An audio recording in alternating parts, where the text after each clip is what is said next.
Halo, perkenalkan nama saya Irma Suyani, saya dari Universitas Mercu Buana, Fakultas Ekonomi dan Bisnis, jurusan akuntansi. Nah, di sini saya akan membahas tentang tugas besar perekonomian Indonesia. Nah, otonomi daerah adalah kewenangan daerah untuk mengatur dan mengurus kepentingan masyarakat setempat menurut prakarsa sendiri. Berdasarkan aspirasi masyarakat sesuai dengan peraturan undang-undang pasal 1 huruf H UU nomor 22 tahun 1999 tentang pemerintah daerah. Jadi bisa disimpulkan, otonomi daerah adalah merupakan hak wewenang dan kewajiban daerah otonom untuk mengatur dan mengelola urusan serta kepentingan masyarakat daerah sendiri. Sesuai undang-undang yang dibuat, otonomi daerah juga diadakan untuk daerah itu sendiri dan juga untuk kepentingan daerah itu sendiri. Nah, salah satu tujuan otonomi daerah adalah agar pemerintah tidak hanya dijalankan oleh pemerintah pusat, tetapi daerah pun dapat diberi hak untuk mengurus sendirinya kebutuhannya, produksi dalam bidang tertentu. Nah,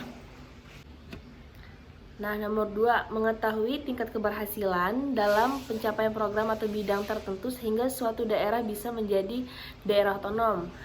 Yang ketiga, mengetahui sejauh mana arah dan sasaran suatu daerah dalam pencapaian menuju daerah yang otonom. Selain itu, dari berbagai sisi otonomi daerah juga memiliki tujuan masing-masing. Adapun tujuan otonomi daerah dari berbagai sisi diantaranya sebagai berikut. Nah, yang pertama dari sisi politik, tujuan otonomi daerah yaitu sebagai sebuah proses untuk membuka ruang bagi lahirnya kepala pemerintah daerah yang dipilih secara demokratis, memungkinkan berlangsungnya penyelenggaraan pemerintah yang responsif. Yang kedua, dari segi ekonomi, tujuan otonomi daerah yakin terbukanya peluang bagi pemerintah di daerah mengembangkan kebijakan regional dan lokal untuk mengoptimalkan pendaya gunaan potensi. Nah, yang ketiga dari segi sosial, tujuan otonomi daerah yaitu menciptakan kemampuan masyarakat dalam merespon dinamika di sekitarnya. Kelebihan dari dijalankannya sistem otonomi daerah. Yang pertama, pemerintah provinsi atau kabupaten atau kota mampu melihat kebutuhan yang mendasar pada daerah untuk menjadi prioritas pembangunan. Nah, yang kedua, dengan dilaksanakan otoda, maka pembangunan di daerah tersebut akan maju, berkembangnya dalam pembangunan daerah, peningkatannya pelayanan dan kesejahteraan rakyat. Nah, yang ketiga, daerah dapat mengatur sendiri tata kelola pemerintah (PAD) dengan membentuknya perda sepanjang tidak bertentangan dengan peraturan pemerintah yang lebih tinggi. Nah, yang keempat, pemerintah daerah bersama rakyat di daerah itu maka akan bersama-sama membangun daerah untuk kemajuan dan kepentingan bersama. Kekurangan dari yang digunakan sistem otonomi daerah. Nah, yang pertama, jika kontrol pengawas pemerintah pusat lemah, maka besar peluangnya untuk munculnya raja-raja kecil yang berpotensi terjadinya disintegrasi bangsa. Nah, yang kedua, bila terjadi permasalahan di daerah, misalnya KKN, maka bukan hanya Pemda yang disalahkan, akan tetapi pemerintah pusat akan kena getahnya atau bisa dibilang kurang pengawasan. Nah, yang ketiga, peraturan yang ditetapkan pemerintah pusat kadang-kadang tidak sesuai dengan kondisi daerah tertentu sehingga menimbulkan multitafsir yang dapat merugikan Pemda dan rakyat di daerah itu. Nah, faktor-faktor apa saja yang menyebabkan ketidakmampuan pemerintah daerah dalam mewujudkan kesejahteraan masyarakat pada kewenangan otonomi daerah telah diberikan oleh pemerintah pusat. Nah, misalnya korelasi otonomi daerah dan tingkat kesengajaan kemiskinan tidaklah langsung. Yang terjadi adalah praktek kapitalistik Ancaman kapitalisme dan peran kapitalisme di negara sangat besar. Yang memiliki peran kapitalisme adalah partai tersebut. Jika kapitalisme telah masuk di partai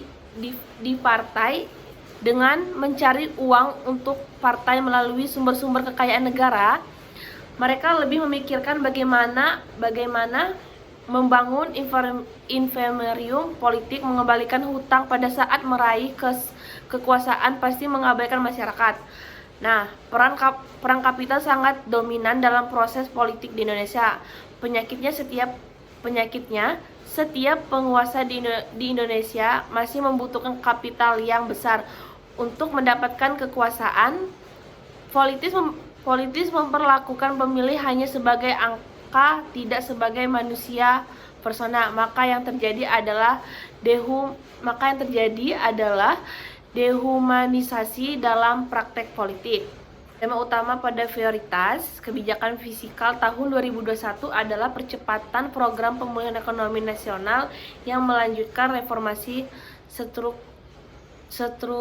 struktural. Prioritas kebijakan fiskal yang pertama, kok baru gini, Beb? Beb, memorinya penuh.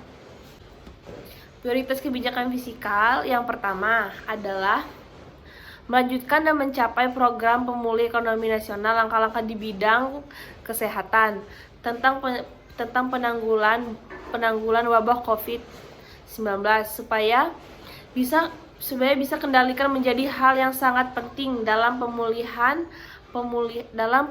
ekonomi, karena akar dari permasalahan ini adalah keberadaan virus yang menginfeksi banyak manusia sehingga mengganggu interaksi antara manusia dan berimplikasi kepada perputaran ekonomi. Nah, lebih lanjut efisiensi pada pelaksanaan kegiatan pemerintah yang bisa dilakukan secara virtual tersebut akan menjadikan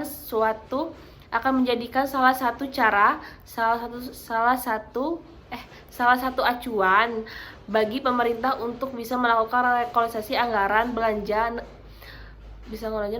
negara kepada kegiatan yang lebih produktif, sehingga bisa meningkatkan kualitas belanja pemerintah. Nah, prioritas utama kebijakan fiskal tahun 2021 yang keempat adalah program percepatan pembangunan nasional. Hal ini diterjemahkan ke dalam percepatan prioritas pembangunan dalam reformasi bidang kesehatan, reformasi bidang pendidikan, infrastruktur, teknologi, informasi dan ketahanan pangan nasional. Terima kasih yang sudah menonton. Kiranya yang saya sampaikan bermanfaat.